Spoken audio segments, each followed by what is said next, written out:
So as we go out of the 1920s, so Hoover is going to win the 1928 election. He comes in promising that we're going to have this big, continuous, um, you know, prosperity that we've seen throughout the 1920s. However, of course, as I mentioned before, that they're ignoring a lot of signs that the economy is having problems. The problems for the farmers, the overproduction, both agriculturally and manufacturing, the debt ratio that people have, the wealth gap, the wealth inequality, the fact that really only a few people have the majority of wealth. So they're ignoring a lot of problems. They're also ignoring the massive speculation in stocks, the fact that banks are speculating, some of the structural weaknesses in the economy. So when the stock market crashes in October of 1929, initially it triggers some bank panics. And, like within 60, 90 days, by the time you get to 1930, you have Herbert Hoover trying to calm everyone down, saying, oh, this is going to pass, this is going to pass. However, it doesn't, right? So 1930, 1931, 1932, you have this continuing depression, and nothing Hoover does is adequate to the response. And so this is where we kind of start in talking about the Great Depression. So kind of bridges this period of the 1920s to 1930. This particular cartoon right here is kind of a sort of a pro-Hoover cartoon.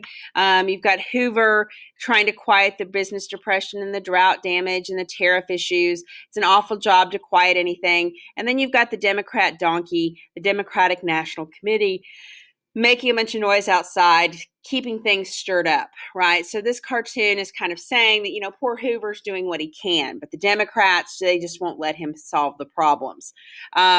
I don't think that's a fair assessment. I think part of the issue with Hoover is that he really, I do think he's doing the best that he can do. I think that his big problem is that the problem is just too big. There are some groups. There's one on YouTube called PragerU, which is very rarely do I suggest a PragerU video because they're generally horribly biased. They're funded by the Koch brothers, right? So they have a very specific agenda. One of their critiques is that Herbert Hoover meddled in the economy too much, that he should have kept his hands off of it completely and let the free market heal itself. Democrats generally called for more direct government action. Remember, the 1920s are a period where we've seen shrinking government, shrinking bureaucracy. If you look on the American Yop documents, Hoover gives a speech in 1928 where he says, bureaucracy is one of our big problems. So kind of this idea of the small government, small spending, this is the idea that's floating around there. So you've got kind of the Republican Party advocating for that approach, and then you've got the Democratic Party advocating for much more government action. And in the midst of this debate about do we have small government or big government, do we let the economy heal itself, do we intervene, you essentially have this collapsing economy that gets worse and worse and worse. In other words, it's not like it gets bad and then it just kind of stays there. It keeps getting worse. You go from a stock market crash and a bank panic to companies shutting down and increasing unemployment and more bank panics and more overproduction and more people losing their homes.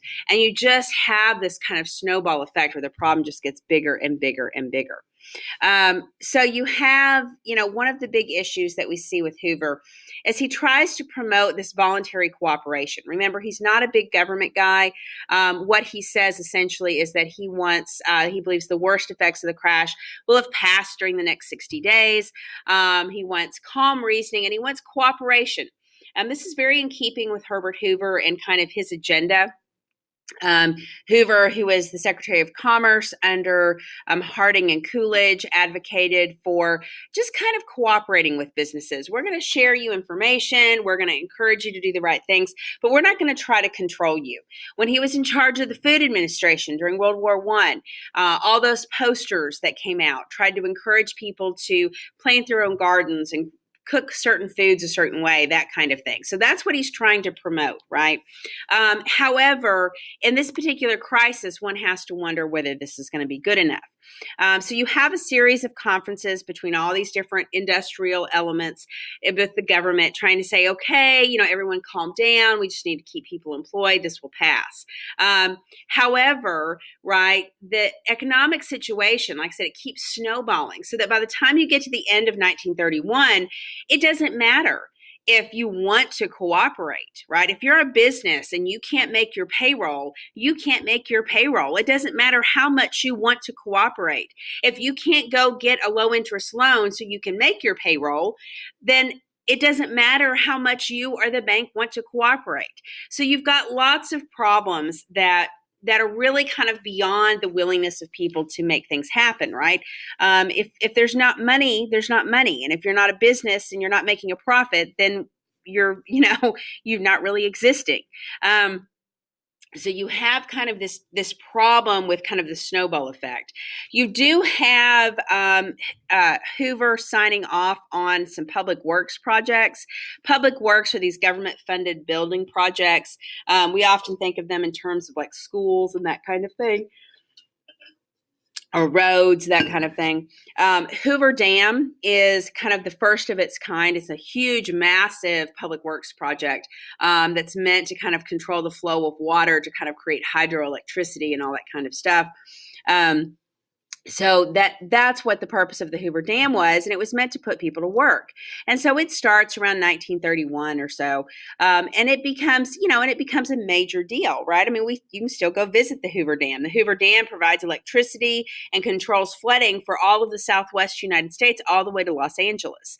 So it's a big deal, but one major public works project is not enough to reverse the unemployment that is going up and going up and going up. And one of the big dilemmas that the Republicans are having in relation to public works projects is who's supposed to pay for it, right?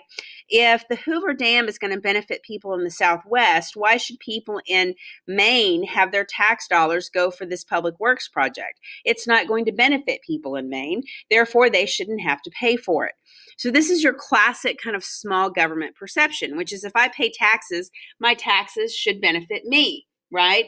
And so this is kind of what we see, the big debate that's going on as far as the Republicans are concerned, and particularly with Hoover, who is very concerned about, using tax dollars from one part of the country to benefit another part of the country, even if on the whole it will increase employment. And then you've also got a great deal of resistance to the idea of deficit spending, which is when the government borrows money that it doesn't have to spend.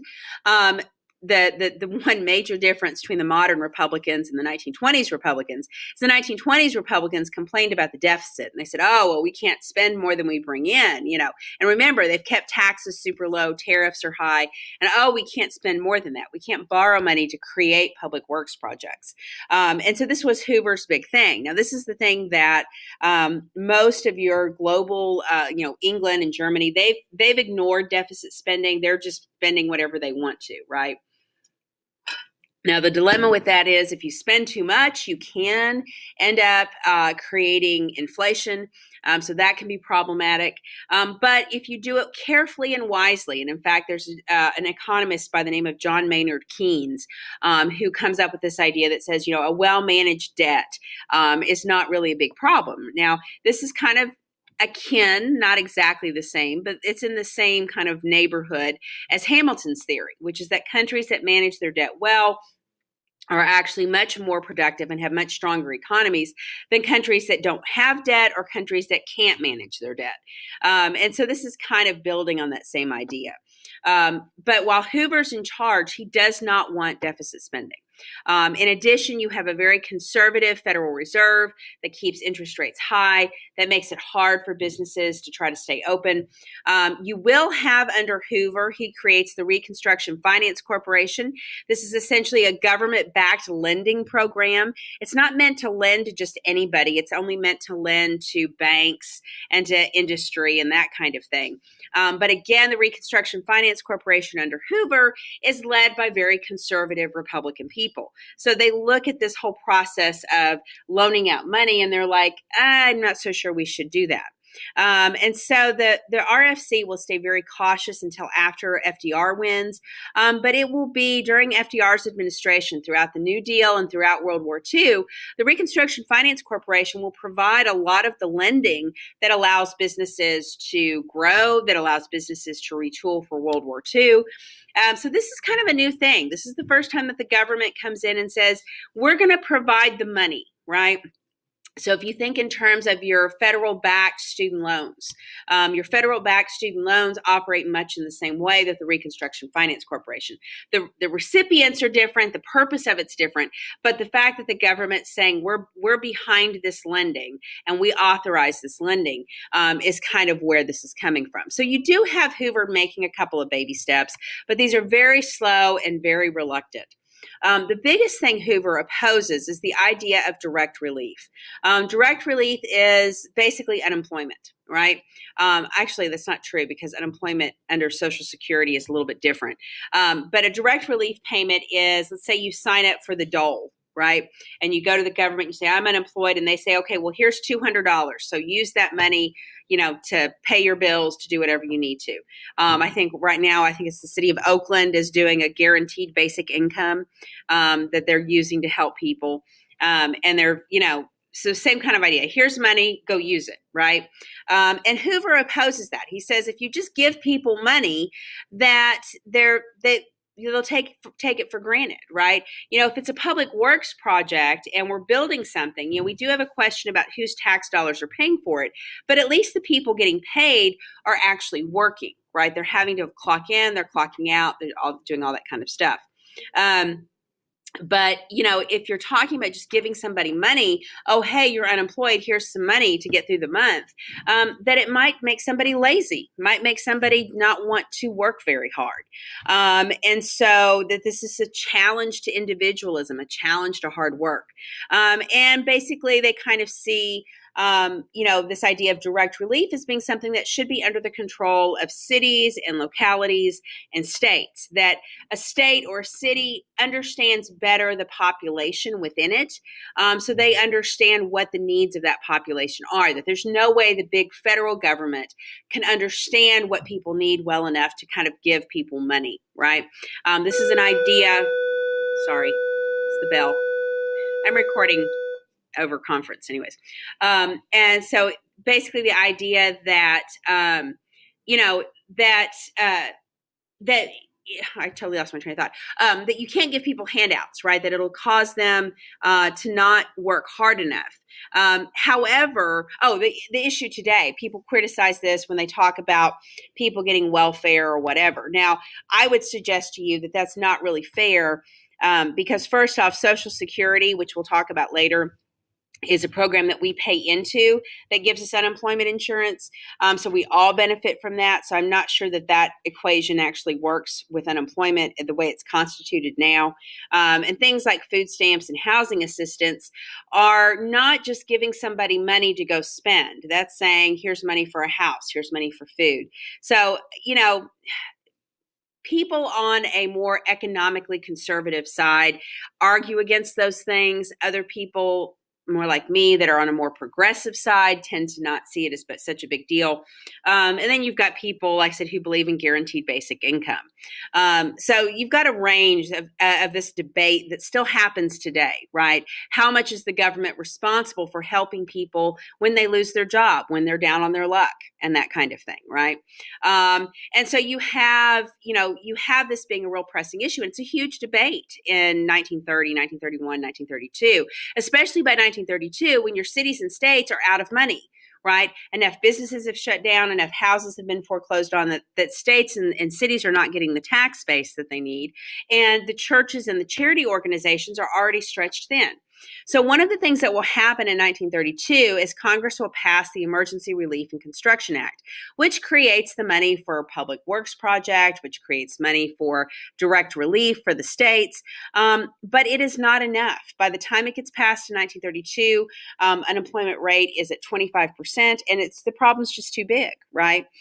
So this becomes a huge issue. Now, had they passed it earlier, might it have made a difference? It's hard to say. Maybe, maybe not.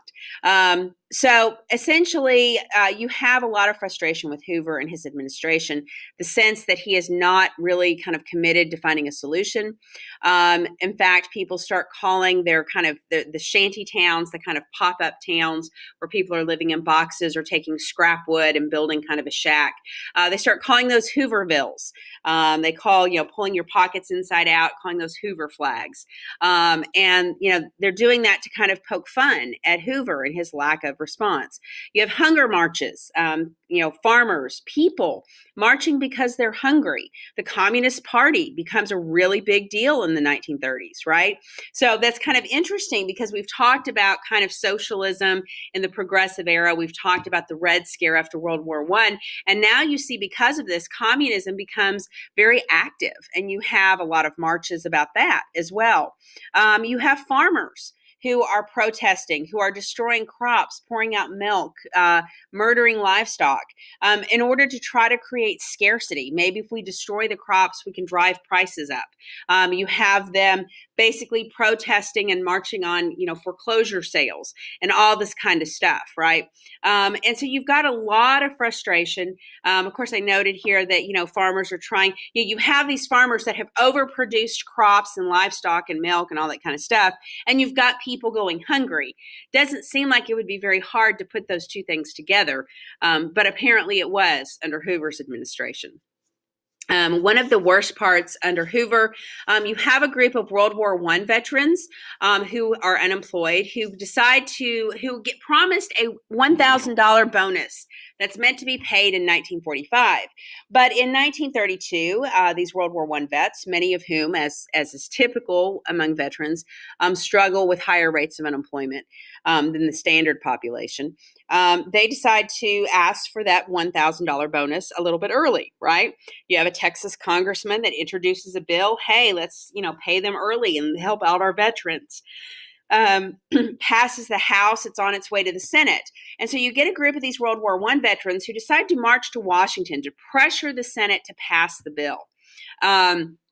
And so you end up having about 15,000 veterans and their families, 15,000 people of veterans and their families living in Hoovervilles all around Washington, D.C., right? Living in these kind of de facto shacks and stuff like that. And Hoover will refuse to meet with them. He'll refuse to support the Senate in passing the bill. And so the bill will not pass. And so these World War I veterans, they decide that they're going to stay in Washington, D.C., kind of pressure, kind of a redo of the bill, that kind of thing. And Hoover, who realizes that it's kind of embarrassing to have unemployed people who call their shanty town a Hooverville, looks kind of bad to have that all over kind of the National Mall. And so he basically calls on the police and the Army to clean out these Hoovervilles and this bonus army. Douglas MacArthur, who's the head of the Pacific in World War II, is one of the guys in charge of the Army effort. And so you end up having some violence, and you have, it makes really bad press for Hoover. So this is a picture of the Hooverville outside of Washington, D.C. and Virginia. This is the police trying to break it up. And a picture of the Hooverville burning down with the Capitol building in the background. So pretty striking image. And indeed, this is going into, 32 is an election year.